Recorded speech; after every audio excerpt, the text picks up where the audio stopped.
Welcome to Wholesale Hotline, where we cover everything to do with wholesale real estate. I'm Jamil Damji. I'm Brent Daniels. And I am Pace Morby. And together we cover the most important parts of wholesale real estate. Lead generation. Conversion of sellers into contracts. And dispositions. Guys, remember when you're watching this show, do us a favor and squad up in the comments. Make sure that you are liking and subscribing to the YouTube channels and in the Facebook group Wholesale Hotline. Most important, we want to know we're doing a great job for you and helping you build your business. So go give us a review on iTunes and or Spotify. So squad up and enjoy the show.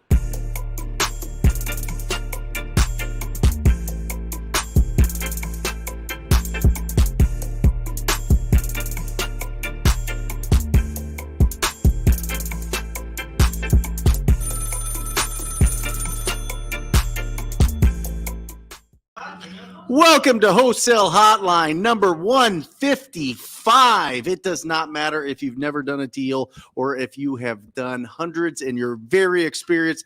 There is going to be something on this show that you can implement in your business right away. My name is Brent Daniels, Mr. TTP, Mr. Talk to People. I am joined, of course, by Jamil Damji, Mr. Astro, Mr. Keegley. I'm joined by Pace Morby, Mr. Sub 2, and I am joined by Daniel Quijano, Mr. Close Every Deal you put in front of him. Any seller, you better watch out. He's going to get that contract signed. Quijano.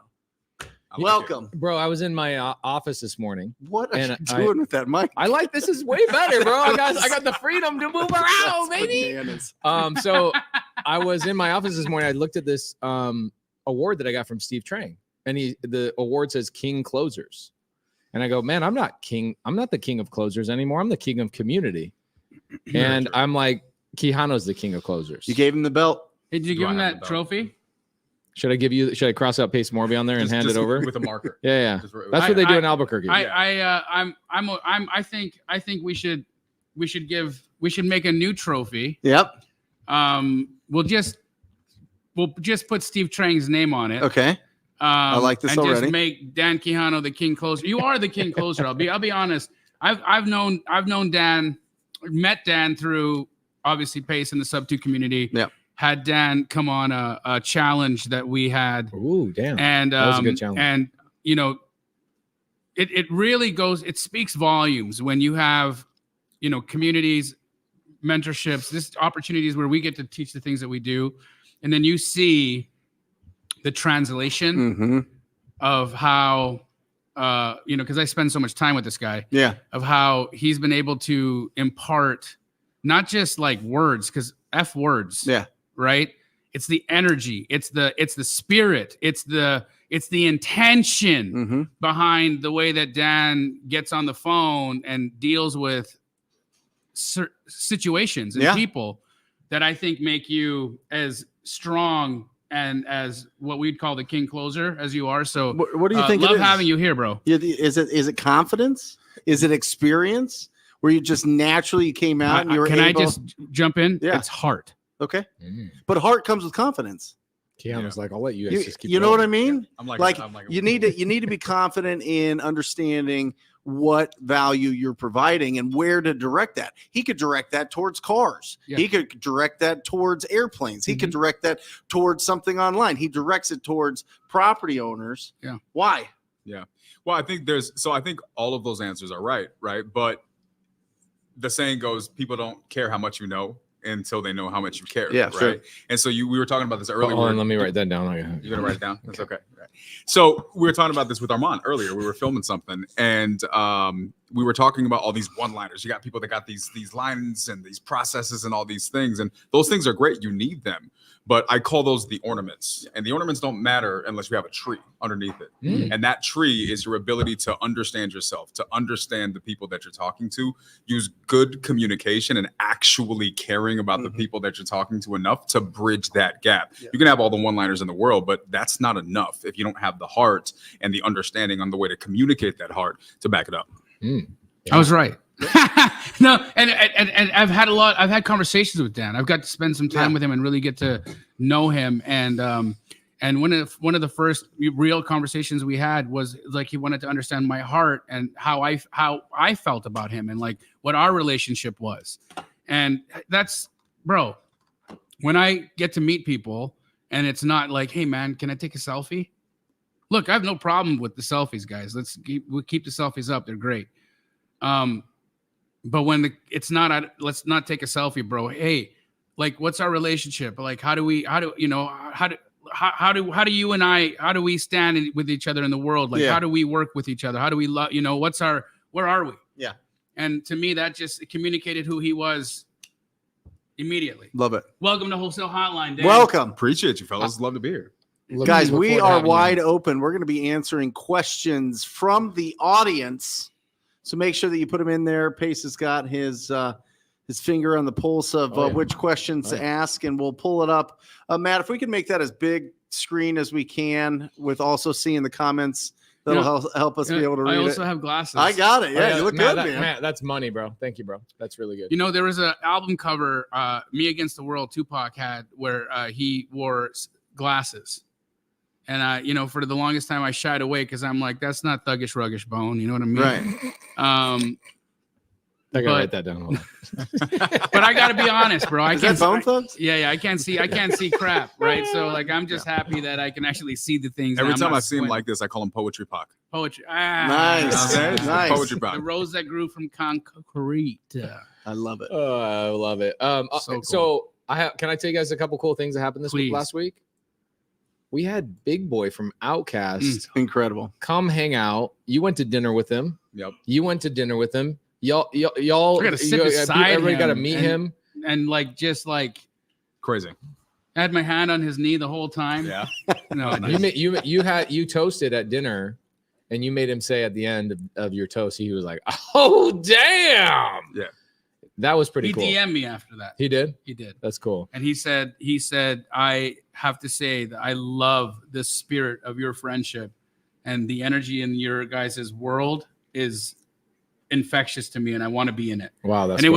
it was a like to be DM'd by, he followed me and then DMs me to say that. It's that tells you that this is one genuine dude. Like we were not having dinner with a celebrity rapper. Yeah. We were having dinner with an incredible human being who just so happens to be one of the greatest rappers of all time. What'd you say at dinner? Oh, we just talked. We talked, but we talked a lot about TV. He's got a new TV show coming out with A&E. Yeah. And Brad from A&E was there, our exec and our friend. And we had a great conversation about what he went through, what they were going through. I was able to interview him for about an hour at my mastermind. Big Boy and I own real estate together. We have for about a year. And so we've had a good relationship for about a year and a half. Yep. And it was good to just break bread and hang out and actually talk about what he was excited about outside of music was really, really cool. But the reason I bring this up is because I accomplished a childhood dream of mine this last week, and it was amazing. And thank you for everybody. I was going to but I was going to tag a bunch of people on my Instagram story and say, thank you for everybody that made this possible for me. But there's so many people I couldn't tag them. So I'm thinking right now, I'm looking at this bell, and I'm thinking there's a lot of people right now that their number one dream is getting their first deal, their next deal, right? Their first assignment, their first fix and flip, their first wholesale deal, their first buy and hold, whatever it is. I very nonchalantly, in a matter of maybe 4 minutes, bought how many deals today? I don't know, 4 or 5. No, I bought 2. 7. He watched me buy 2 today. In a matter of 4 minutes, I bought 2 deals. And I'm thinking today, I want to hear this bell go off at least 10 times from people in the comments. Give me the bell. Love it. For nonchalantly buying 2 bells. Also, I love you. Love you too. So don't take this as insult, because it's not. But I very rarely get to tune into Sunday service, or now what has been renamed to Get Creative. Yeah. Saw last night's episode. That was good. Live audience. Live audience was cool. This is cool. We have a live audience here tonight, guys. Hey, Carolyn, make some noise. Make some noise, live Carolyn audience. Myron in here. LT's in here. Bobby's in here. Make some Armand's noise. Make in some here. noise, guys. Hey, live audience. But Carl, holy moly, that guy! What a beast, dude! Yeah, very cool. I fell in love yesterday with creative finance. Mm-hmm. What? Wow. I fell in love yesterday with, because I'm a wholesaler, bro. Yeah. I'll always be a wholesaler, y'all. You're not gonna see me jump up on ads and see like, hey, everybody buy my course. It's called Sub 3 or Sub 2.2. It's not. I'll never do that. It's not my. I'm a master wholesaler. I will always be a master wholesaler. But I fell in love last night. With creative finance, because I got to see its versatility. I got to understand that not only do you buy real estate with creative options and be able to cash flow and do incredible things with no cash credentials or anything for that matter. You can just literally take over a house and make money. But I watched and listened to. So if anybody who's watching this right now didn't get a chance to watch last night's Get Creative podcast, go back and watch the replay of that, because it was, I think you had like 600 or 700 people on their live. So I'm sure everybody did see it. But if you hadn't, go back and listen. This Carl Allen, is it? Mm-hmm. Carl Allen from the UK is moving to the United States so that he can start buying businesses here, which he's buying, again, zero down or with other people's money, cash flowing day one. I think he said he just that day was about to close on a business that was going to cash flow within 3 days. He found the deal on Friday. Yeah. He left yesterday. At lunchtime, he's like, I'm going to go buy a business. Came back 2 hours later, bought the business, and is making money on it today. So just insane. What's the business? Who cares? Here's a couple. It's making rhinos. Yeah. I mean, but that just looking at this rhino right now, it makes you understand that there's a female beauty brand. Okay, cool. So cosmetics, stuff like that. That's great. That's great. And his buy box, right? Because there's buy boxes in real estate and in business. His buy box are businesses that have made it through a 10-year mark. Yep. Because he finds that 94% of businesses fail within their first 10 years. So he's like, if you've made it through 10 years, the possibility of you failing at some point in the future is pretty unlikely. So he found that business, been around for 10 years, was in need for some technological advancement. Sure. Right. Some pretty simple thing. And then also tired landlord, right? Tired seller. This happens a lot of time in real estate and also in business. So that was a really great episode last night. It was so good, bro. How would you have offended me, bro? That was because my podcast. It's just that because I haven't caught a lot of. I haven't been able to catch a lot of episodes Sunday. It's usually the only time I get to get laid. Oh yeah. So so it's like, Sunday fun day, right? And so like I'm like, when Pace is doing that, I'm like, hey, Pace is busy. Like, let's get busy. Whatever it is. I'm gonna shout you out now from now on Get Creative. Do whatever you like. Jamil's out there getting Jamil's out there butt ass naked, wearing his glasses right now. Yeah, he's focused on something else. When you're getting laid, he's getting creative in other ways. Are you wearing your glasses when you're getting laid? No. Okay, got it. No. Give it a shot. I'm nearsighted, so she'll be blurry if I. Okay, fair enough. Yeah. All right, so guys, I want to see comments in the side chat today of people doing deals. Let's do some Q&A. What do we say? Let's do some Q&A. So while we're waiting for a question, I think there's an important point to note, right? Because he talked about the inbox that big boy sent him, the DM. And what's crazy is when he was in that room, when he stood up, what he said was something that people have been saying for a long time. And I think it's important for the viewers to see.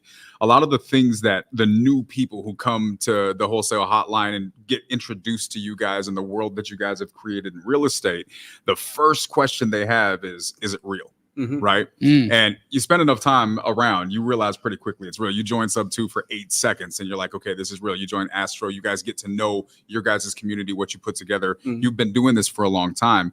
But what is amazing to me is that it doesn't stop at new people. It spans the spectrum, and people who have been around this world and been famous and successful at the highest levels value what you guys have put together just as much as the person watching Wholesale Hotline right now. I had a conversation with Andre Berto. If you guys know who he is, of course, world champion boxer, incredible. Sat on the phone with him for an hour. He was like, "Bro, you're the wholesale guy.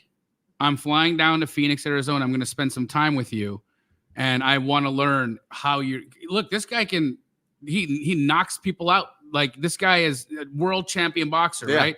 Made lots of money." But he's like, look, at the same time, I'm not satisfied. We all want to do more. We all want to gain more. We all want to do business. And I have money and I want to invest and I want to create new business opportunities and I want to wholesale. So he's actually going to come out to Phoenix, Arizona. Love it. Spend some time with me. I'm going to spend some time with Pace. He's going to learn how to wholesale from the genie, and he's going to learn how to do creative finance from the wizard. And I thought you were going to say the weenie, but but it's going to be incredible. So we're going to have a knockout weekend very soon here with Andre Berto. Well, listen, you can make a ton of money, right? Using your body, being a superstar athlete, but at some point you're done. What I mean, you're not able to use your body for forever. So it's time to establish businesses. You have kids, you have grandkids, you have all these people that probably rely on them oftentimes, right? And so why not learn real estate? Why not? I think it's going to be more and more. I really do. I think that the more that we get loud all the time, people are going to find their way into wholesaling and into creative financing. Exactly. They are. And building really nice portfolios. We got a couple of questions here popping up. Like them. How do you explain novation if the agent wants to see an example with actual numbers? Monica, that's a great one. Go to my YouTube channel or even maybe Brent's Which YouTube agent? channel. The buyer's agent or the seller's agent? The seller's agent, usually. So if it's a listing agent, just do a flat fee listing service for $99. She's probably what Monica's question is more to the effect of is if you do a novation with a seller, okay? Yes. And you suck at renovations and like your work is just like absolute trash. What if you do no work? Well, then you're just talking about a net listing. I'm talking about a novation. A net listing is not when you sign a purchase agreement with the buyer. A novation, the definition of novation is a replacing of your contract with a different buyer's contract. That's much different than assignment and much different than a net listing. Understood. You could go to I don't do novations. You could go to brokerlist. You could go to brokerlist.com right now. Yep. And you could list on any MLS for like $199, right? So you put it on the market in wherever you're at. And you see this a lot in smaller markets. This is crushing in smaller markets where you go out and you market to smaller markets, whether it be pay-per-click or calls or texts or whatever else, where it's real competitive here in Phoenix, but you go on the outskirts and you go and you see the condition of the property. Yeah. If it's something that can get a conventional loan, a retail buyer, then you put it on the market, you work out the paperwork with the property but isn't owner. it hard doing business outskirts? I think I get luckier in skirts. Yeah, well, on Sundays at least. It's the glasses. Monday through 100%. Saturday, sir. You got the live audience loving that. That was really good. Good. Here's the answer. When somebody says to me, I even made a video. You watched me make a video. Yeah, why today. is it called outskirts? I don't know. I don't know. Words are funny, man. I love it. You're on it today. You're peeling them apart. But yeah, it's a strong strategy. So I think, you don't even have to talk to a flat fee agent on that. And then with a buyer's agent, the buyer's agent is here's a buyer's how I agent. interpret the question. The question is, I'm a wholesaler. Yeah. I want to go talk to an agent who has a property that's currently listed. It's not selling. And how do I go to them and say, hey, this might be a good fit for a novation agreement? The easiest way to do this is I have 15 examples of real novation agreements with addresses and numbers on my YouTube channel. So type in Pace Morby Novation, or Brent has Novation training. What's it? Where do you go for that? Yeah, just wholesalinginc.com. Don't you have like a Novation Nation? Yeah, it's in there. Oh, it's in there. Okay, great. Yeah.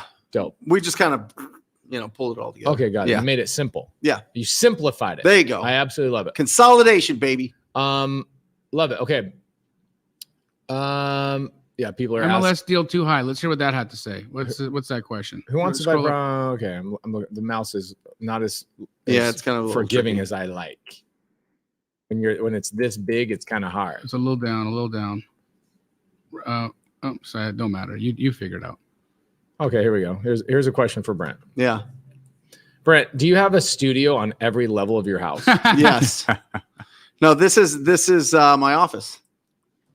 So we could shoot anywhere. I've got Matt here that has a whole room full of cool knobs and buttons. And so, yeah. This is what happens when you wholesale a lot of deals. That's you it. get an office like this. Kyle J says, how do I wholesale a property in Mesa?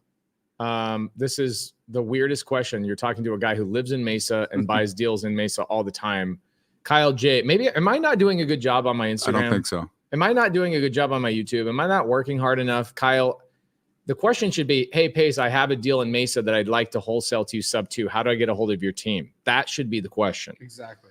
The answer to the question is Molly at pacemorby.com. I will buy that deal And if you need a little bit of help on it, and especially in Mesa, Arizona, I will help you close that seller. I'll go to the appointment for you, Kyle, and I will help you close that deal. Because you're basically saying, I have a lead. I need somebody to come in and help me. That's really what you're saying. Let me retype your question for you. Hey guys, my name is Kyle. I have a lead. I'm not sure what to do, but the seller says they're open to sub 2. Is there somebody that can help me so they can help me lock this up so I can hopefully find a buyer to wholesale it to? That sounds right. Does that sound about right? Yeah. Okay, cool. So Kyle, the answer is molly@pacemorby.com. Get her in touch with me. Get on my calendar. I will go to the appointment and I'll show you how to get it done. Will you sell it to me? I actually was thinking of you in mind. He'll assign it to me, and then I'll assign it to you. Perfect. Okay? You can do that in real estate? Yeah, it's called Quijano chaining. Quijano chaining. Okay. Everybody knows this.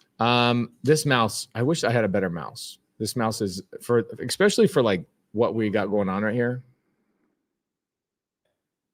I am the mayor of Mesa. That's so funny. Jamil actually put that on the TV show. That was really, really good. How about we talk for a minute while we are going through and finding a couple questions, because the mouse is a little funky. What do you see is going on in the market right now? What's the current climate of the market? Can I speak a little bit about it? So, Matt, can you do me a favor and you choose the questions, because the way the screen is set up, I need like an actual mouse. Not.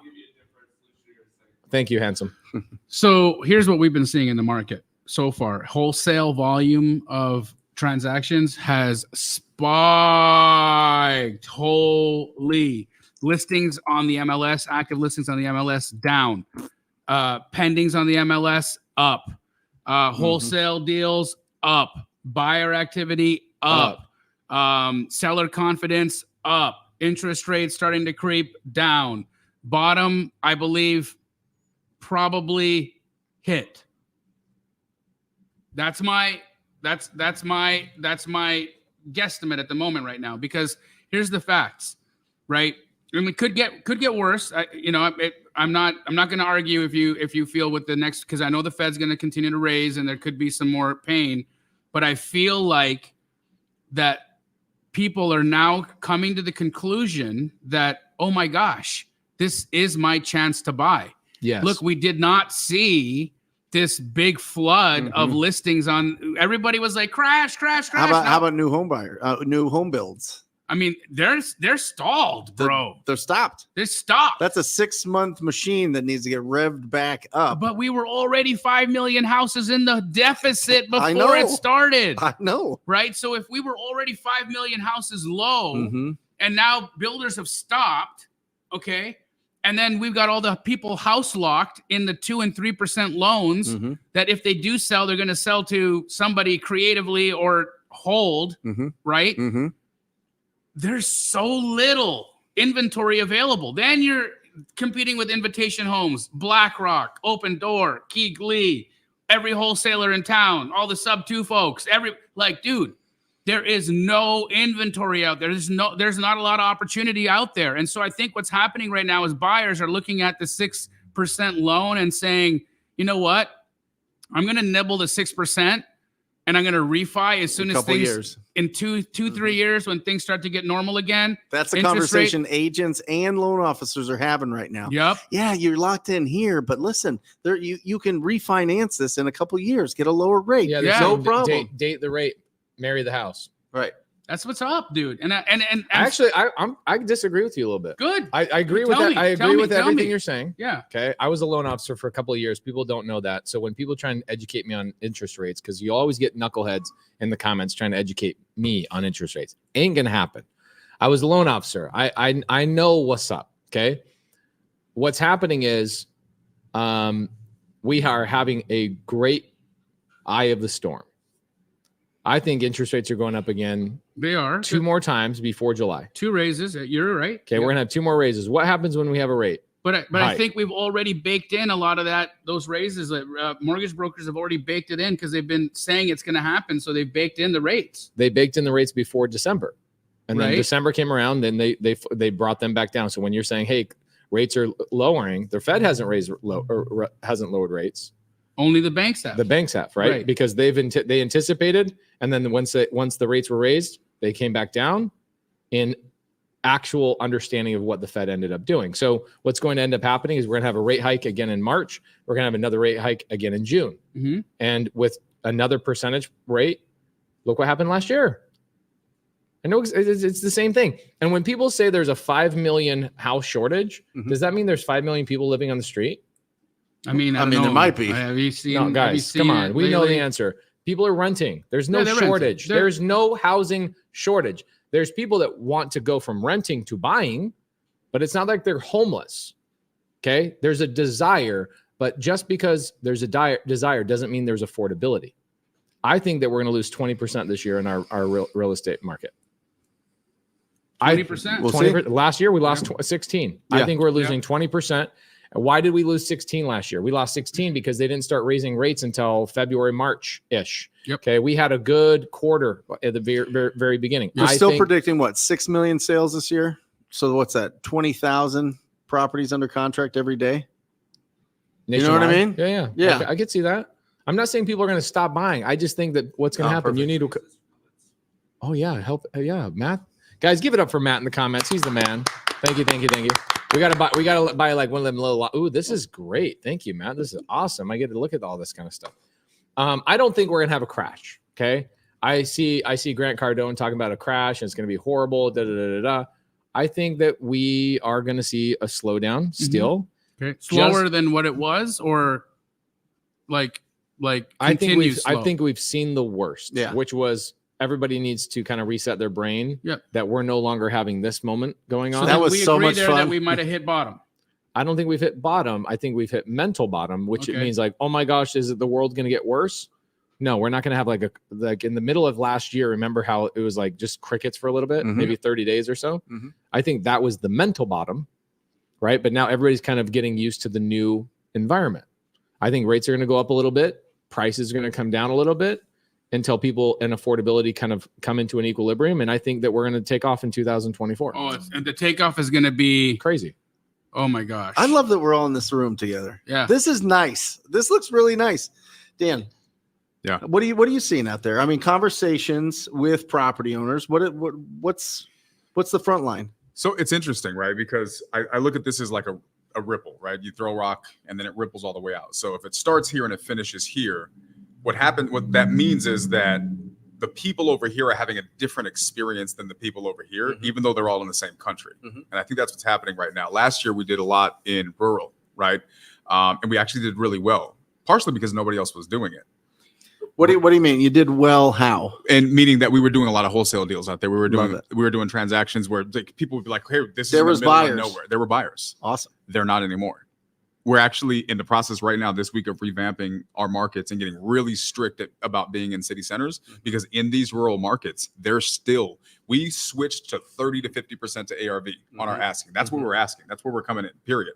Anything above 50, we're not talking. Mhm. Even still, we're getting 10 to 20,000 on average lower offers than what we're bringing the deals at in these rural markets. So it makes me wonder if in the city centers and the metros, people are starting to catch on to what you guys are saying, but there's still people who are very, very heavily in this country that are farther out who have not felt the full effect of this yet. And that makes me think maybe we're 6 to 8 months before everybody realizes what's happening and we're really able to kind of understand what the trajectory is. Yeah. Yeah, good insights. Yeah. Notice of interest, attorney in fact, put them on the MLS with a flat fee broker and watch what happens. Interesting. I'm just telling you. Interesting. I mean, if they're in DC, if you can get a retail seller. Yeah. I'm just saying, if nobody's out there, if somebody wants to sell their property and they're absentee owners and they own in these like outskirts, not in skirts, Outskirts. where we Skirts. live, the outskirts. Dropping skirts. Use those two documents, put it on the market and see what happens. That's a good point. Check this out. Somebody sent me this article, but I haven't read this article yet. Yeah. Have you rent control? Oh, I know. about Nationwide rent control. So check this out. This is from Bigger Pockets. Okay. Mhm. Biden-Harris administration is responding to rent-burdened nation with new actions designed to promote a fair rental market. Kiss my ass. Do you know why they do this?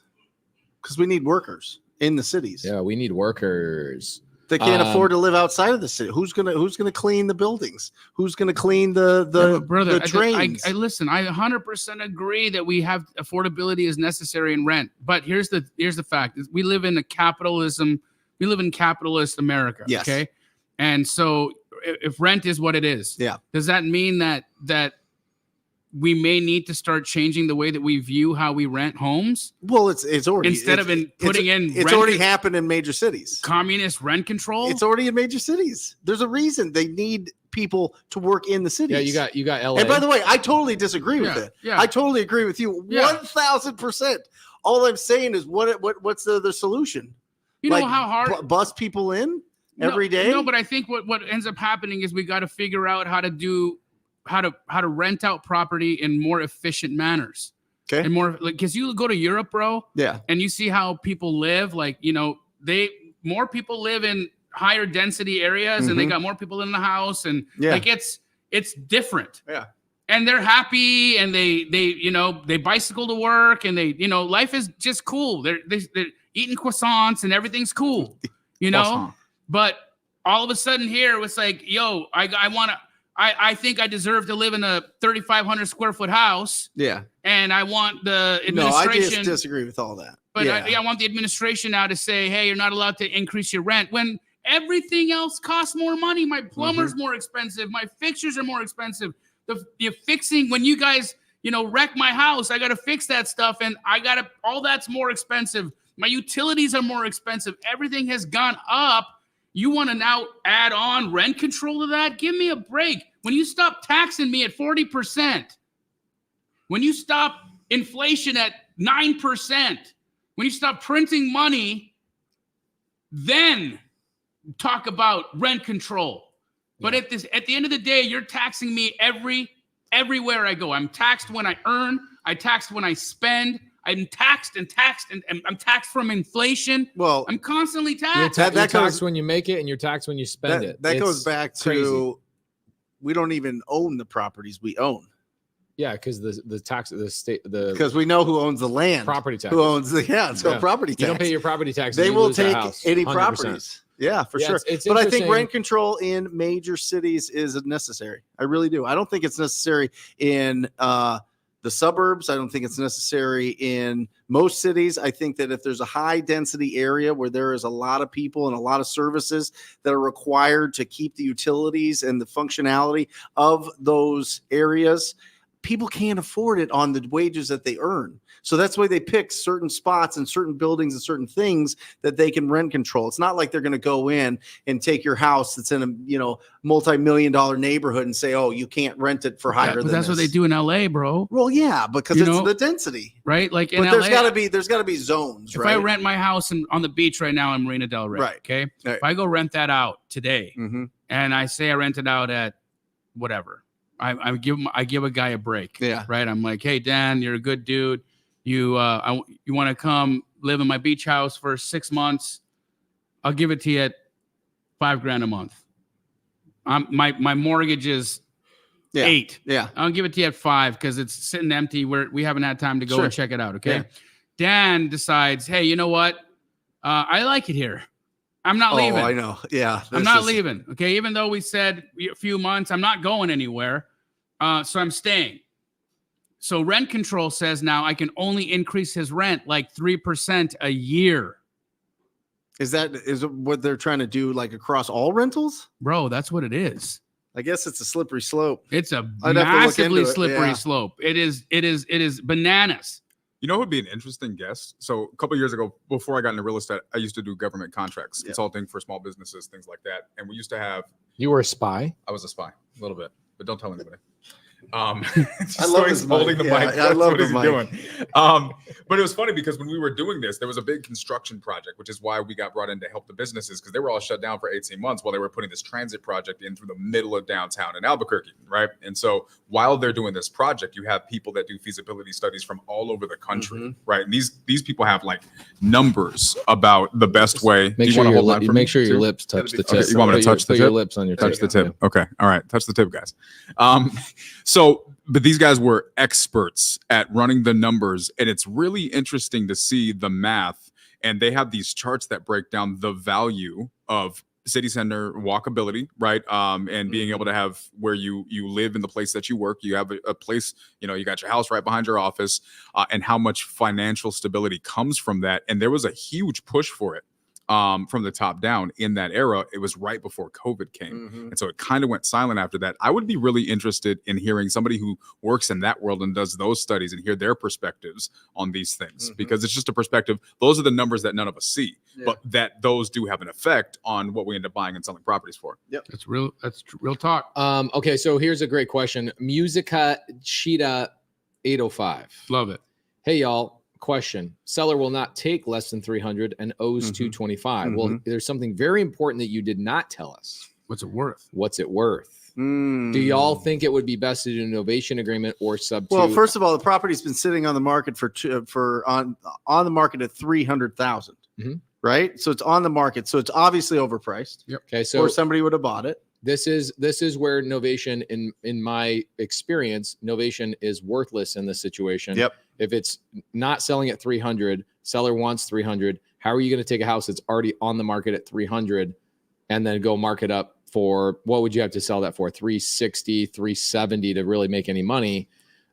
This is definitely not a novation agreement. This is a sub 2 deal. Now, still, you could do a hybrid, right? So you guys go type in Payson, Jerry, Norton hybrid, and we did a 3-part series on hybrids. This is a hybrid deal. You can take the deal, you can assign it, right? I bought 2 deals today, 2 sub 2 deals on an assignment, so you can wholesale these deals. The way you're asking the question tells me you are probably not ready to be owning real estate as a landlord, which means that you should be wholesaling, which is awesome, right? Wholesale this deal. It's a sub 2 deal. So what I would do is I would get in touch with a sub 2 student, go to Creative Finance with Pace Morby Facebook group and go in there and say, I need one of Pace's students in this specific area so I can work with you on this specific deal. Are you in Pace Morby's group? We can connect there. I don't want to put my email or number here and get spammed. Yeah, that's right. Sometimes you get these dating services that will spam you and you'll end up getting married to some robot. It'll be super weird. Okay. Maybe it's a nice robot, right? You know? Oh, this is interesting. Property is priced at 360. ARV is 515. Okay. I'm gonna. This what is was an the interesting 300 thing. then? I think that's what they want. That's what they want. Seller That's their, won't but their take bottom. less than 300. Okay, so Got can I ask a couple questions to the comping master of the planet? Give it. When you see numbers like this, do you immediately go, "This is not a deal"? Because actually, better question. Do you immediately say ARV is not 515? Because if it was 515, this thing would have sold already.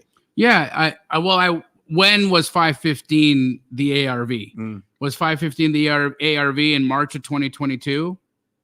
Right? That's what I want to understand. Like, is how recent is the 515 comp? Is that a true comp or not? What market is this in? Because again, it's market specific on what percentage of ARV you need to be buying at, right? And then also $90K to repair. I mean, okay, that tells me that it's an extensive remodel, or it could be a big house and it could be a cosmetic remodel, because $90K on a larger house ain't going to get nothing but cosmetics done, right? We've done some remodel space like where it's like you're into 200s, it happens. And so if it's a full gut, and so I would still need more information, Musica, Cheetah 805. I would need still more details, like tell us about the market. What size of house is this? Give us a little bit more, and I'm happy to. In fact, look, you share the address. You don't have it under contract. Let's like underwrite it live. Let's underwrite this live, and let's see what this is all about. Love that. Claudio, you said go back up and scroll up. I ain't scrolling up that far. I scrolled up for about a long ass time. Okay. Guys, we got 545-ish, 600 people across platforms. Do us all a solid, yourself included, by giving yourself karma, good karma points, and smash the like button, please. And share this on your feeds. Snap a photo on your IG, tag Dan. Make sure you're following Dan. What's your IG, bro? Daniel.theq. Daniel.theq on IG. Tag Brent, Pace, myself in your stories. Get the word out. Wholesale Hotline. Honestly, guys, I'm on some really, and we're actually all on some incredible podcasts. And our numbers are like, there's hundreds of thousands of people listen to Wholesale Hotline. And you guys help us do that by sharing it and by spreading the word. But remember, the more people that come to Wholesale Hotline, that communicate with you guys in the chat is the more free networking you get to do every Monday night. And so by not sharing this, by keeping it to yourself, you're actually stopping yourself from meeting a potential deal partner, a potential JV situation. So do yourself that favor and share it, Okay. including us. Here's Kenya Simon. She says, Mayor Pace, thank you. That tells me you watch Triple Digit Flip. Yeah. Can we have everyone's take on new developments? Yes. Just like every exit strategy in real estate, it depends on who you are, where you are, and what you have in that moment, right? Who you are, meaning, are you brand new? Are you 20 years experience?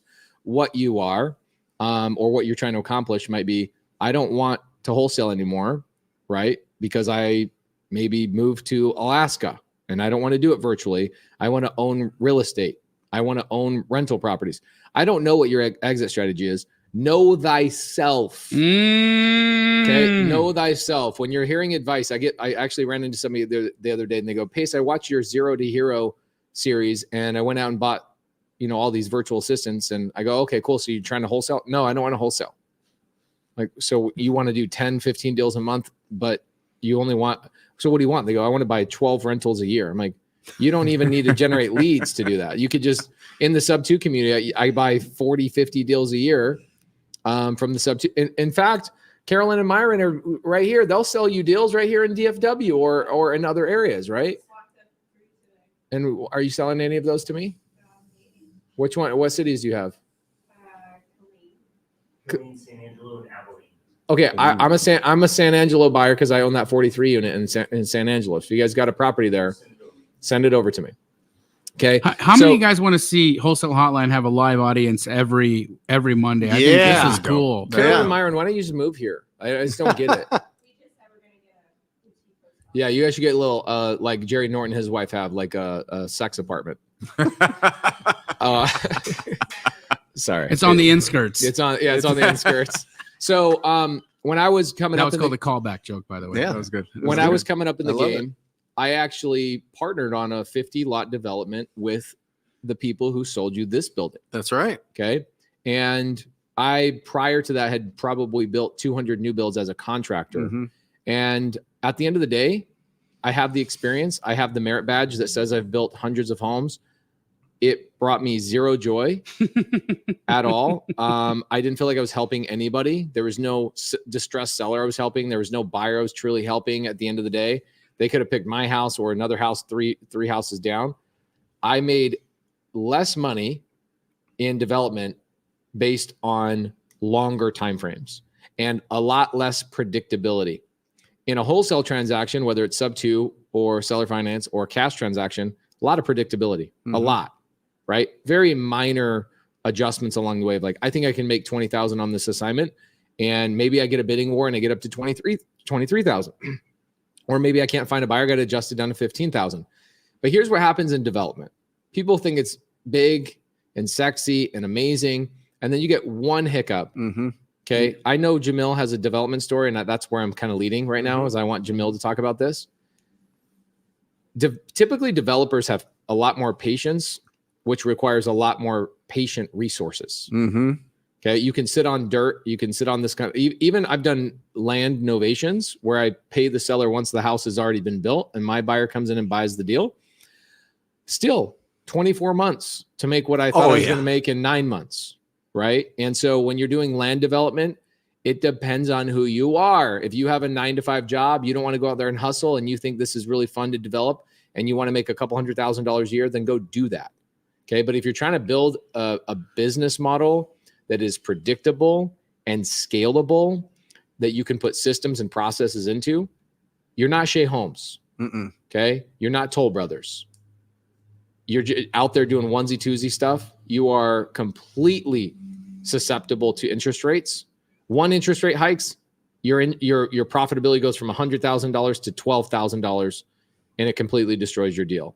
I'm not a fan of land development. I would rather wholesale the land to a developer and then potentially partner with that developer on the back end, which is what I should have done on most of my development. Said, I don't want to be involved. I don't want to manage. I don't want to deal with it. I'm going to take a smaller assignment fee on the front end, take a larger back end piece of like 20% because I want to stop by and learn some stuff, but I want to have my eyes on the prize, doing things that's predictable, scalable, etc. Jamil. So 2 land development situations for me. First, got into development when I was in Canada. Yeah. That's when everything turned and I went broke. So I went from 12 million to negative 1.8 million. And that happened in a matter of 6 months. Mm-hmm. So you want to learn how to go broke fast, get into development. No joke. So be so rich that you can actually, like, that's why the majority of the real developers out there are publicly traded companies, so that they can float these types of situations. They can float market fluctuations. They can float interest rate hikes. They can float it. Being smaller, being just like a private investor, even if you've got millions and millions of dollars, you can absolutely get smashed in development. The second story, I had a 4-acre parcel that I owned with Chris Simon, and we owned it in Arcadia, one of the greatest areas here in Phoenix, Arizona, right? Yeah. Beautiful parcel of land. We should have wholesaled that thing as soon as I got it under contract. But what happened was How much would you have made on the wholesale? On the wholesale, we probably would have made, I think, America Home Builders or something. America's Fine Home Builder. They were probably going to give us about $250,000 on the immediate contract flip, right? We didn't take it because we got greedy, right? Oh yeah. Were you also blinded by the light, meaning like, ooh, I could be part of a development project? 100%. The greedy. Got greedy. And that's why I'm going to call it out what it was. We got greedy. Okay. We were sitting there doing the math, sitting with Chris and his brother and, looking at the mathematics of it and said, guys, if we just go and title this, if you guys don't understand what I'm saying is, first we had to buy the land. You got to rezone it. Yep. Okay. Then after the rezone, you got to get your entitlements done. And then after that, you can start building. Okay. So there's a process and that all takes time. What ended up happening is we go in, we buy it, we go in for the rezone. Mm-hmm. So that took time and cost money. Then we go in for entitlements. And guess what happens? You get the entitlements and you think we've got something that builders want to buy. But when you get your entitlements, what are you doing? You are submitting a product to planning and development and saying, this is what we're going to build. Yeah. Right? Mm-hmm. All of a sudden you get the national home builders who don't like to change their product. Yeah. They want to build the exact same flipping house that they built in this neighborhood over here, that they built in that neighborhood over there, that they built in that neighborhood over there. So any 4-acre or 5-acre parcel that they come across, they know the exact product that they want to build in that. Mm-hmm. And it's not your product. It's not what you think. This is why you should have wholesaled the deal to them, because they would have put their product in planning and zoning. 100%. Instead of you assuming that you knew anything better than these guys. Exactly. Okay. Exactly. So what we end up doing then is having to continue holding it. We then wholesale it to D.R. Horton, which is America's home builder, nationally, publicly traded company. Okay. Isn't D.R. Horton like a donut shop in Canada? That's Timmy Hortons. Oh, Timmy Horton. Got it. But D.R. Horton, America, nothing against D.R. Horton. They're, fabulous company. They closed. They did everything that they're supposed to do. But here's the deal, right? So they hold us through this entire timeline now that they got to go and re-entitle it. Mm-hmm. So they got to go and because they got to do it with their plan. Yeah, they got to do it with their product because they want to build their crappy product. They're American. They're nothing great. Against them. They're great. Nothing against their them. cookie cutter product. Their cookie cutter product. Yeah, they want in to put, Arcadia. Yes, they want to put their product on the property. Okay, then guess what happens? Right towards the end of close, they say, "Hey guys, we expected to get 59 lots on this, but we didn't get 59 lots because our product was a little different than your product, and we got 55 lots." Mm-hmm. So now, based off of the metrics and the math, this is what we're actually going to pay you. And it's like, you've been holding this thing for years. Yeah. Okay. Like you're into this, we're debt service and it's always in you. the back of your mind, randomly, like once a month, you're probably thinking about it, or maybe once a day. Every time I'm writing the check, bro, every month I'm writing 20 grand. Oh. That's just my piece. Yeah. Right. Every month I'm writing 20K. Iman's writing 20K. We're holding this sucker. What was the name of your guys' partnership? Should have wholesaled this shit, LLC? Yes. Yes, because at the end of the day, okay, at the end of the day, do you remember how much money I made on this deal? I think $1. I don't, but I thought that $18. they assigned it to somebody. $18. Didn't they assign it to somebody? They did assign it to somebody. Right. They went in and got you to get a price reduction, They got a right? price reduction. Uh-huh. They reassigned it to somebody else. Uh-huh. They made like over $1 million, and I made $12. No. $12. Wow. After he got all his money back, he made $12. What a How story. much time? Oh, 2.5 years, like Yeah. almost 3 years. And I closed. Let's start a land development Yeah. like series on your YouTube Yeah. channel. What do you think? Yeah. This is making me really want to be a developer. Yeah. And here's the best part about it is that the closing day Uh-huh. was my wedding day, March 8th. Okay. I thought I Like was anniversary no, or the day day you're getting married? We're in San Diego getting married. And right before getting all this, I'm meeting with a mobile notary signing, right? Signing. For And this is $12. and no. This is buying, right? So Yeah. I'm about saying I do, Yeah. right, to my wife and saying, hey, I just got us into a $20,000 a month mortgage payment. Ooh. I'm a winner. You did a good job marrying this guy. Yeah, you did all right. And she Just did on all the right in the skirts. end. She Did you did have the glasses back then? No. No. Okay. No, I would have been able to see the writing on the wall, and it said, "This is a bad, this is a bad move, bro." But it pops up, and that to me, when I was younger, was always the dream. Of course, Like, it's sexy. You see the people that like make an impact in the world. They You drive wanna Rolls make an Royces. impact, The developers, right? they drive the Rollies, homie. Yeah, but it's like, how much money do they have backing them? You have to have. I remember Hundreds of millions. when bro. after I read this book, Rich Dad Poor Dad, in college, I knew one person in real estate, and that was Greg Bamford, and he developed in the East Valley these white wing farms. Oh these yeah, it's big, great development. big Yeah. developments. Yeah. But growing up, he lived in this tiny house because he lost it all in development during the savings and loan Yeah. in the 80s. So in the 90s, they were in this tiny townhouse, right? And then he started building it back up and he said, if you don't have 10 years of funding money set aside for any project that you're going to do, you're going to lose it all. You're going to lose it all. Yeah, and, there was and people lose it all. People give their money back all the time because they go from wholesaling to fix and flip, and then they're into development, and then all of a sudden something They're broke. squeezes a little bit. The economy, the accordion of the economy squeezes just a little bit. All the funding's gone, the bank shut down, Oh, yeah. and they're left holding the bag. Stacy Brimhall, one of the richest people in the Yeah. entire state. Do you know Stacy Brimhall? Yeah. So Stacy Brimhall is a man, by the way, guys, but he's one of the biggest developers in the entire state. And he owns land that he goes and puts like olive orchards on Mm-hmm. that he plans on building houses on at some point. Really? Like these people are smarter than us, okay? Yeah. He's like, I'm going to create this thing called the Queen Creek Olive Mill Mm-hmm. where people can go have weddings and dates and all that kind of stuff because I'm going to sit on this land for 15 to 25 years Wow. before I develop it. And so I'm going to go create other businesses on this land to make sure that my taxes and my Mhm. insurance are paid and I have some income coming in. And just let the Yep. people come to you Yep. because he buys them out there. He buys them out there. Yeah. He sits on them for 15, Yeah. 25 years. So Wow. look, is it cool? Is it definitely something that at some point you should be doing? Yes. I think no. I think you got to. I'm just saying in the Okay. future, If it's let's say you're if it's in 56. your heart. Yeah. If it's in your heart, you're 56 years old. You've got the resources. You've built up. Hundreds of millions. Hundreds of- Uh-huh. Stacey Brimhall's family has over $1 billion. Okay. Like easily. Be Yeah. a developer. Yeah. Be a developer.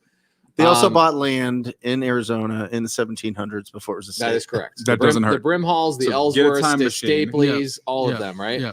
So, like I was telling Armand about Ellsworth Road Yeah. and Stapley Road and all these Mormon farmers that came out and settled the East Valley of where I live.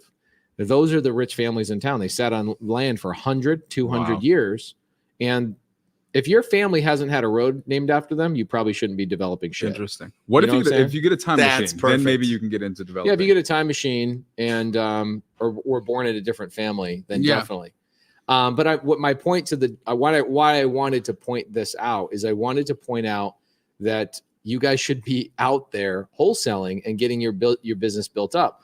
One thing I really loved about Brent when I first met him is I was like, man, this guy has a machine that doesn't require him every single day. Mhm. And he's not trying to go out there and have 400 employees. Yep. And you really helped me understand how to pay myself and how to manage my money. And go out and build something and then build another thing and then build another thing. Listen, you do your first deal, you fire your boss, Yeah.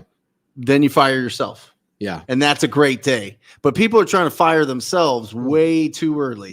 People are trying to hire $8 an hour VAs to do all the work, and they have an $8 an hour business. And an $8 an hour mindset. Of course. I mean, it is. I mean, you need to, if your top people in your business are not making over 6 figures, you're not going to be in business long.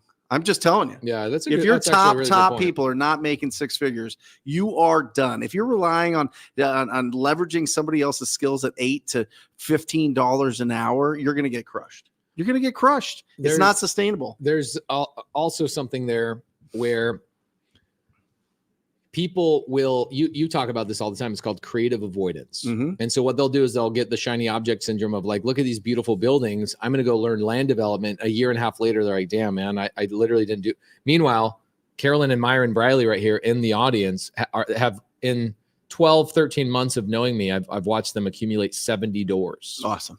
70 doors. Today, they got 3 deals under, this is 3 sub 2 deals in the contract. Yeah. Let's go. Boom, boom, boom, boom, boom. Bing, bing, bing. Bing, bing, bing. Can we also give one for Armand's hair, please? Armand's hair. A handsome devil. So, very, very unbelievable. But what you do is you got to go through those pain points. Have you guys had it's been super easy, right? Like no problems, no struggles, no frustrations, none of that, right?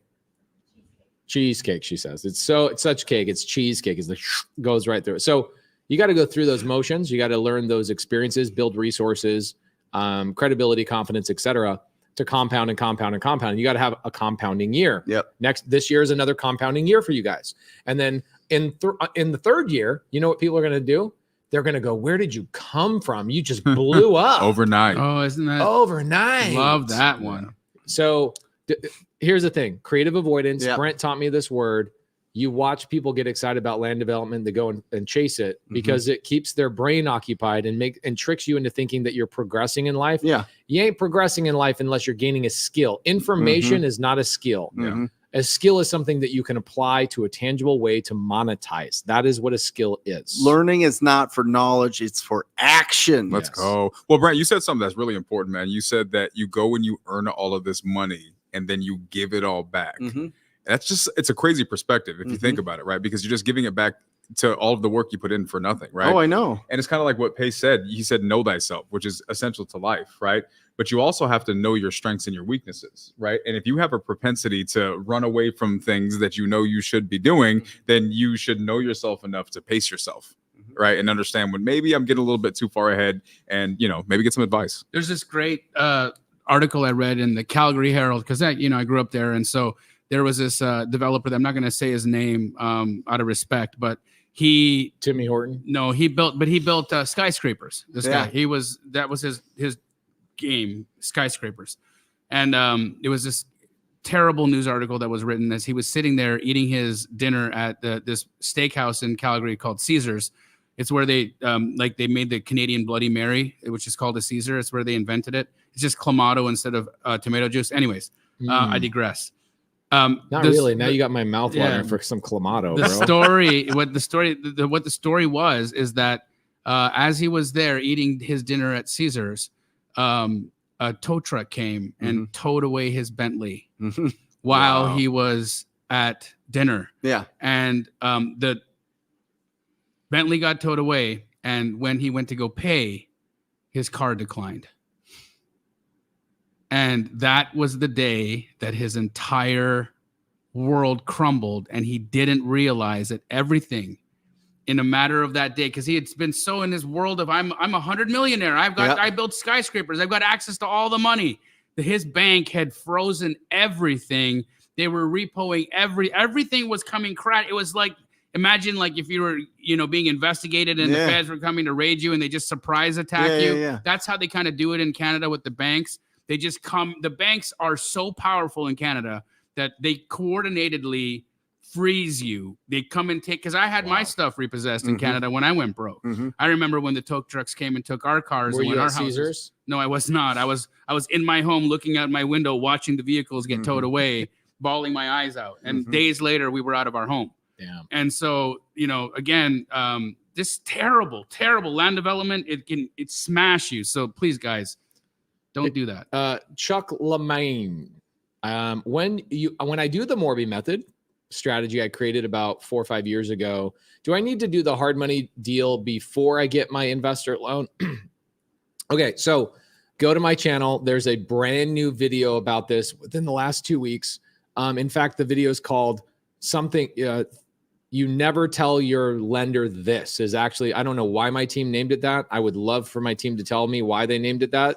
But in 2 weeks, it got 24,000 views. So it did pretty well on the YouTube channel. Yeah. But go and watch that video. It was posted in the last 2 weeks. And there's so many comments of people saying, oh my gosh, I finally understand the full flow of the Morby method. Go and watch that. For so many Morby methods. Same thing. Question when utilizing the Morby method, how can you go about talking to sellers about taking second position? Same thing. Go to my YouTube channel. All right. I have active buyers in Atlanta. I'm an active buyer in Atlanta. Hey, Carolyn and Myron, why have you not sold me a deal today? I've only bought 2 deals today. I'm on a Texas road trip in a couple of weeks. I would like to go visit a property that I bought with you guys. What's the best deal? What's the one that you should be selling me? Is it San Angelo? What's my cost to get into the deal? Figure it out. Present the deal to me while we're live on Wholesale Hotline. I need people to see you guys. How did you find the deal? Probably a JV from another student. Agent outreach. Okay. And Okay. you called up the agent? Wait, I thought agents don't like creative finance. Is that you can't do creative finance with agents? That's not possible. This was a doozy. She said it was illegal. She said not to do it. Oh. Yep. She advised her client not to do it. And that's been a month ago. And she called me today. We walked into Marlon Johnson's house, and 2 agents called me right when we walked in. There's something magic in his new house. And she goes, I think this is the best thing to do for my client. I love it. I love So it. for those who didn't hear it, the agent said it was Okay. illegal, that they should not do it, and then changed her mind and called back. And She says, I think this is the best thing for my client. So we talked Can about you this. come here for a second? Do you mind if we put them on real No, quick? of course. These are Come here. these are Come here. these are Sit some here. of my these Look- are some look of at my Carolyn hiding in the great background. leaders in sub 2. So This is Myron Briley, guys. Myron. His What's up, his wife everybody? is way prettier than he is.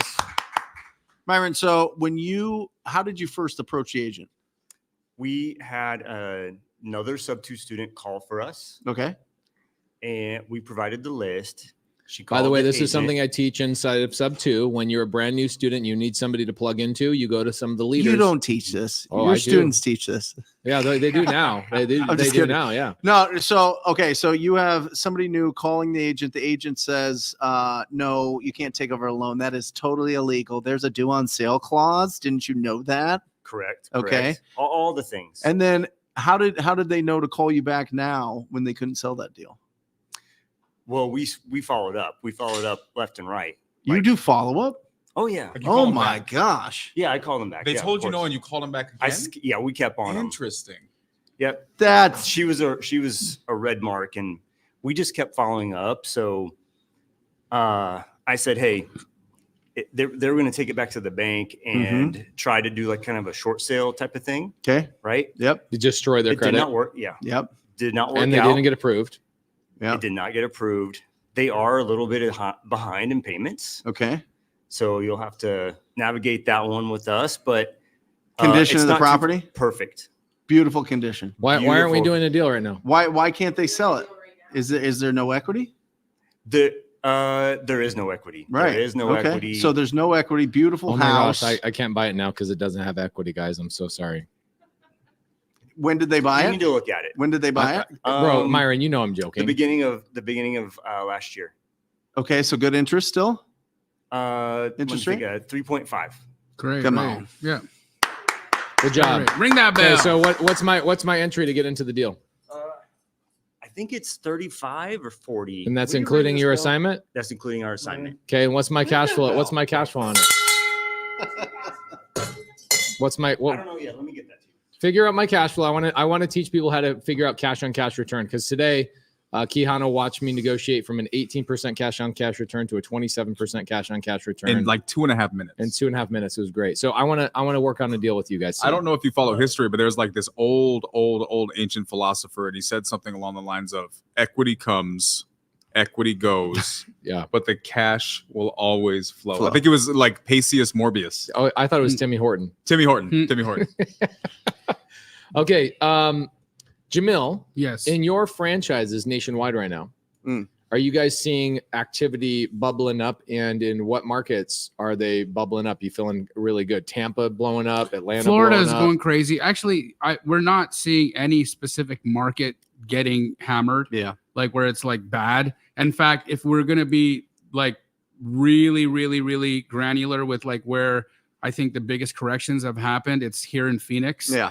It's happened in Austin, Texas, Mhm. and A Boise, correction? Idaho. A correction? you're saying? Correction. Okay. Yeah. I think that's where we've seen the biggest drops in like equity, but not activity, right? Activity is strong. And so Florida has been just phenomenal. Texas has been phenomenal.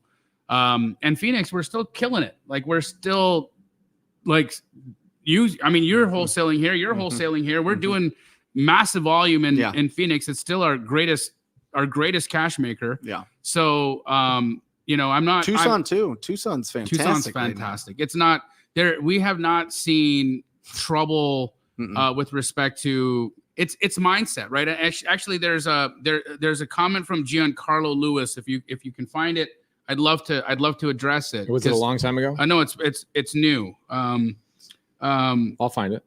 So this is So he calls me Jamila. Thanks. So Jamila, I like to call him Jamillionaire. I'm He's a millionaire. that's okay. Jamila, If any of you, today before the show. if any of you I like have, that. if any of- Jermil still wins for me. Jermil still wins. Jermil. But Jamila just joined Astro. Learned how to comp pretty well. Getting cold feet on calling for my first deal because when I apply the maximum allowable offer, my offer is low. Yes. How can I work the deal to get it done? So first and foremost, let's talk about the way you're thinking about this, my brother. Low in respect to what? List price? Because list price is a wish price. Okay, list price isn't reality. List price is where somebody's expectations who might have been poorly set, or they could be looking at numbers from March or whatever that is. This is all wish, right? Facts are facts. And when you are the buyer, if you are looking at a deal that's been sitting on the market for some time and there's no action or activity there, and you call that person and you say, hey, I am wanting to understand what's happening with the house right now. It's been sitting on the market. Why hasn't it sold yet? You've been getting any offers? And then let the agent speak. Listen and listen and listen. And they're going to give you in that conversation everything you need to open the door. What you're going to find out is that you're either going to have a very stubborn seller who hasn't come to terms and doesn't have motivation quite yet, or you're going to have a stubborn agent who you haven't been able to find alignment with yet. So what I would do is you don't have to force your number on anybody yet. You can plant seeds and harvest in 3 weeks or a month.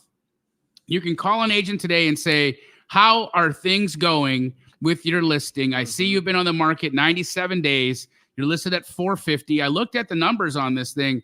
450 would have worked if the house had been completely remodeled and, it was like March of 2022, but I'm seeing why it's sitting. So my question is like, where's your seller? Are they motivated? Are they really wanting to sell? Or is this like a testing the water kind of situation? There's no way I'm a buyer for this house today. I'm just asking questions. One thing I've learned from Jamil multiple times. Jamila. Jamillionaire. Jermil. Timmy Jamil. Jimmy Horton or Jamil Horton. Is if you're calling an agent to get a deal, you have already failed.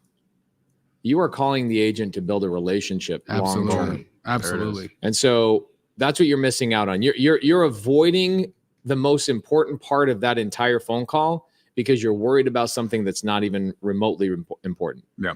I would say that the average agent deal that we do takes about 6 to 12 weeks for them to warm up or their seller to soften. But how dare I cheat myself, cheat my company, and cheat that agent out of a relationship with me. Because how many times, Kihano, have you done agent outreach? I know you've been on Jamil's challenges, on the agent outreach challenges. How many times on agent outreach do you get a deal from an agent that wasn't even the listing that you called about? Yeah. When we were calling on those days, it was, I mean, that's just really the way it works. And ultimately it comes down to we get these people who come in to the training calls that we do inside of Sub 2. And the first question I get from them is, oh, well, I'm doing agent outreach, but I'm having a hard time getting around the agent. What? Oh yeah. How do I get the owner to cancel their agreement with the agent? Right. I get it all the time. It's like the old All the ladies in time. that commercial. That's not how any of this works. Yeah. Right. It's and I think people undervalue the value of the relationship. If you can either chase a deal or you can build a relationship. Yep. Right. I don't know why you would just be running around. Jamil has implanted something in my mind of every time I think of an agent, I think of Monique Walker. Yeah. So let's rewind this. Go back to Wholesale Hotline and watch the 2 episodes of Monique Walker. She's crushed it twice. Jamil's agent that combined, they probably made $3 million just in the last 12 months, $1.5 million each. When you say, I'm going to go around an agent, I hear personally, because I know what the value of that relationship is, I hear you saying, hey, how do I go around a Monique Walker and skip out and making $3 million together? That's what I hear. What I would do, just as a little bit, because Monique and I were trained with the same company, Mike Ferry Organization. Yep. We called 3 hours a day, every day. What I would do is I would go into any market and I would find somebody that says that they were trained by Mike Ferry and get a list of every single agent in that market and have a good conversation with them. Because guess what? They're on the phones all day. Calling cancels and expires, building relationships. And then just make that connection with them. And they're the best of the best of the best. And they know they run into these situations just like Monique. You know what's if funny? If you would have came to me when I was making those calls and you said whatever, I would have given you I would have been like, this is the greatest client of all time. Yep. I would have been so hyped up to work with you because 1, you got me paid and that was fantastic. But 2, I knew that if I didn't really know the numbers that an investor would buy at, but now I have this guy here, that would make me feel so much more confident on the phone as an agent. Yep. She's the number 5 agent in all of Phoenix, Arizona. Right. And you know what she's doing right now? She's holding small group, like, you know how they do like Tupperware parties and whatnot. She's inviting top agents into her office where she sits people down and says, I'm outperforming the MLS and here's how I'm doing it. Wow. And she's case studying our deals. She's saying, look, I put this house on the MLS. We need to get her back. Dude. Yeah. I put the house on the MLS. Nothing happens. Sits on the market 90 days, trash. Okay. Cancel the deal. I come in back door, call the cancel, bring my wholesaler to the table. I represent the wholesaler as his fiduciary. He pays me my commission. Seller's super happy now because they're not paying an agent a commission. And we outperform the MLS because I'm right now for this year with Monique, out of all the deals that we've done, I've canceled 1. Right. Wow. Well, it's what you said at the beginning, right? How do you get good at sales? It's crazy. You care. Yeah. You care about the relationship. And that scales through whatever you're doing. Heart. Yeah. Heart. Yeah. I love that. And I love that she's calling on expired listings as well. It's one of my favorite lists to call on. Expired listings are money. So is she calling expired listings herself? She's doing that herself, right? Every morning at 7 a.m. Canceled, expired, FSBOs, and sometimes just and listed probates, just solds. Probates. What would you say? Just listed solds? What? Yeah, just listed, just sold. So you call around the neighborhood of a property that you just put on the market, and you call them up and say, "Hey, I just wanted to let you know this is as an agent, right? Okay, got it. Yeah, but you never know who you run across. It could be somebody that has that empty house on the street, and then all of a sudden she knows exactly where to take it. Well, it's been empty. I don't want to do anything. I don't want to put it on the market, whatever. What about a cash offer? Boom. Different conversation.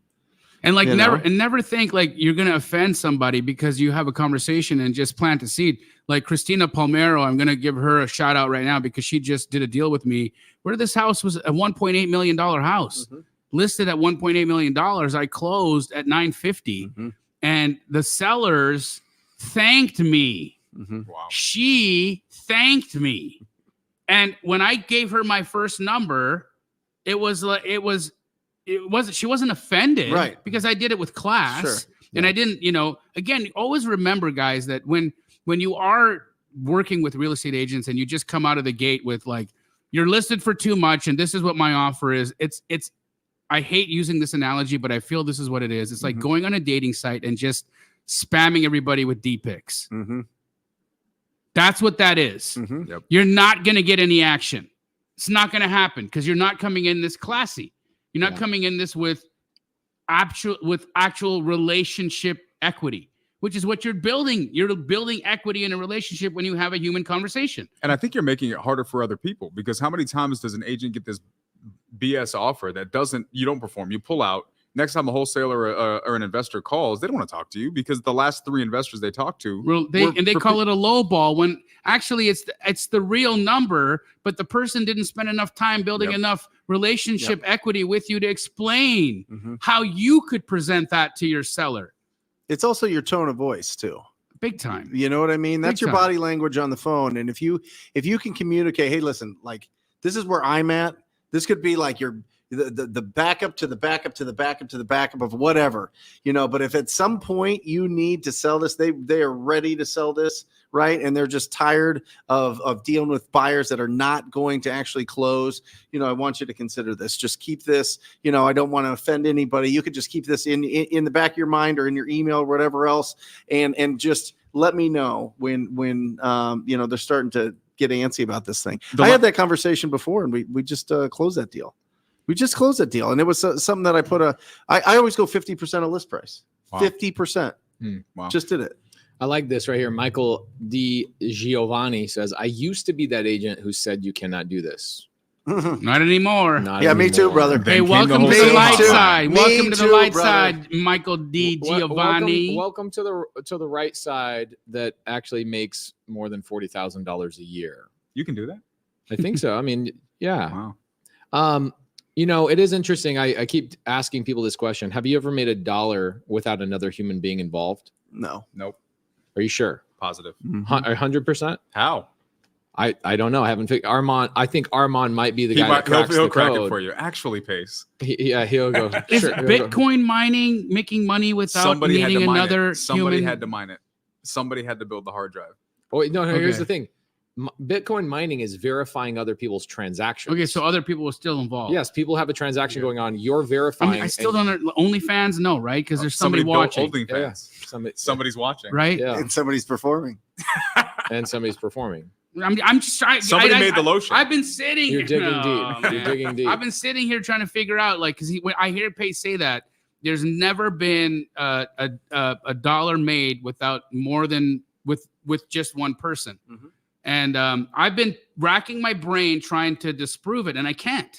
It's a 1,000%. Like, that is an absolute truth. So far, I have not been able to find any provable business or any It's a provable receipt situation. it's a receipt of value. That's all Yeah. money is. Right. So it's a receipt. you got to Yeah. ask that question, right? Going back to this whole thing of people being afraid to have conversations with people. What I'm not here. That's not what I hear. There's a filtering mechanism in my brain called experience. And that filter allows me to translate what I'm hearing into what you're actually saying. And when you say, I'm afraid to do this, or how do I do this? All I hear is, I don't know that relationships is where I'm going to make all my money. I don't understand that yet. Right. So every single time I add a new relationship to my life, I make more money, or I've planted a seed that will ultimately sprout and will provide fruits. Yep. So if the amplification of money requires the amplification of relationships, which requires the amplification of talking to people, we should all get off this podcast right now and get on the damn phone. You guys remember in the beginning, it was kind of like this, how Wholesale Hotline first started. It was us around a table sitting like this, and we Yeah. had a cell phone, Yeah. and we had a little Oh, yeah. mic. Yeah. And we put the phone on speaker. I had to change my phone number after that. And it was like, hey, how incredible! How That's many 3 years ago. 3 years ago? How Wow. many? This is- How many downloads did Wholesale Hotline have this month? 168,000 Wow. so far. Month's not over. Thank you, guys. You got to ring the bell Thank for you, that, man. guys. You got to ring the bell Ring for the that. Thank you, bell. guys. Here we go. I checked it this morning. I knew you'd ask. Damn. That's if we're gonna say, let's say by the end of the month we're at 180,000 downloads. Is that what's the average month? Would you say? Yeah, I mean it just keeps growing. So at 180,000 downloads, and you multiply that by 12, It's almost 2 million. that's 2.2 million downloads a year, guys. This isn't going anywhere. Wholesale is here to stay, and we are elevating the game. We are bringing not only cash transactions to wholesale, we're doing creative deals wholesale.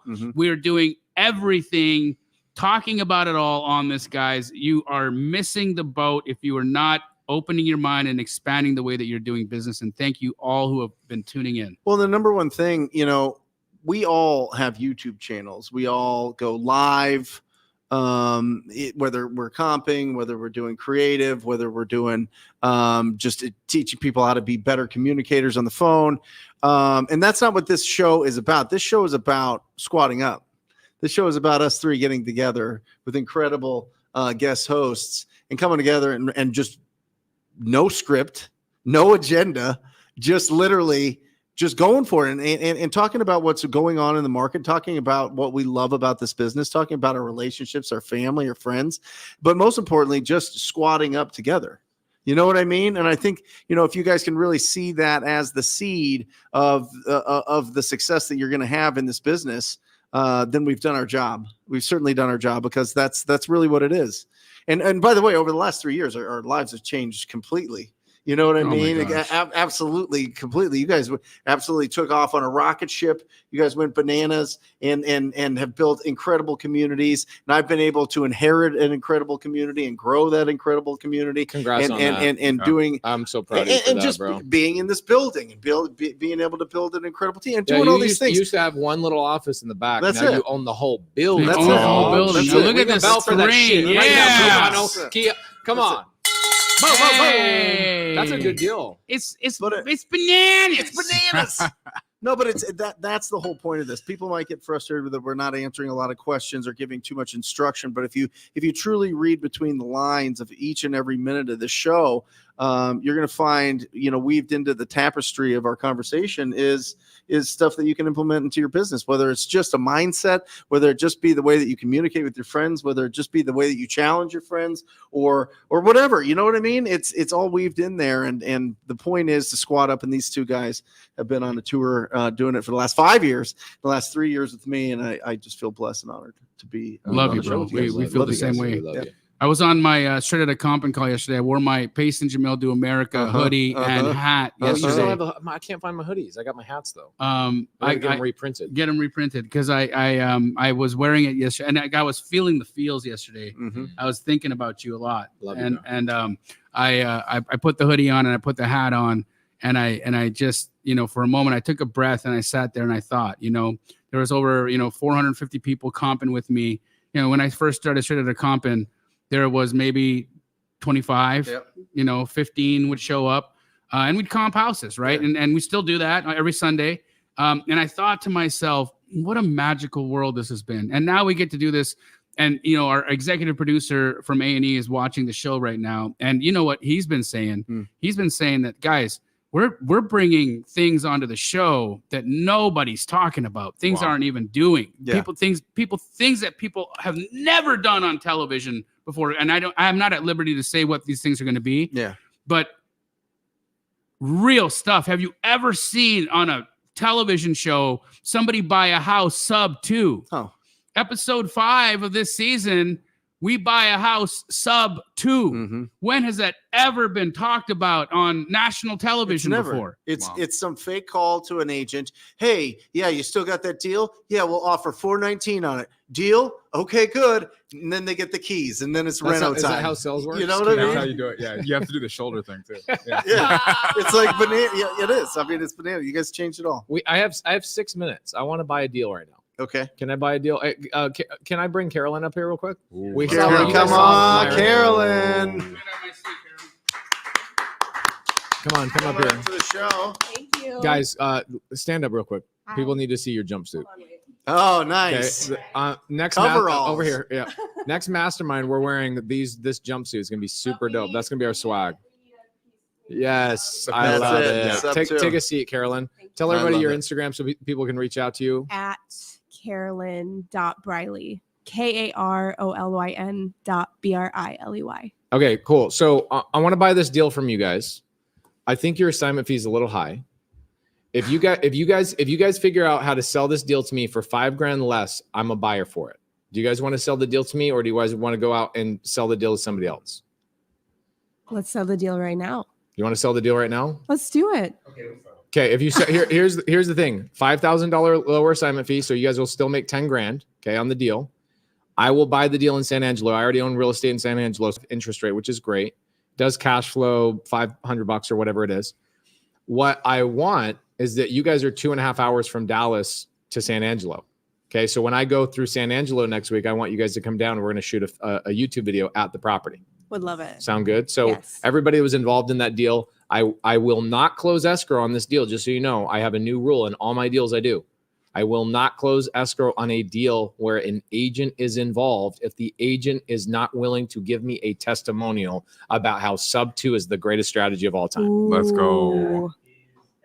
Okay. That is amazing. Okay. Yes. So you got to call the agent and say, hey, we're ready to close. We're super excited.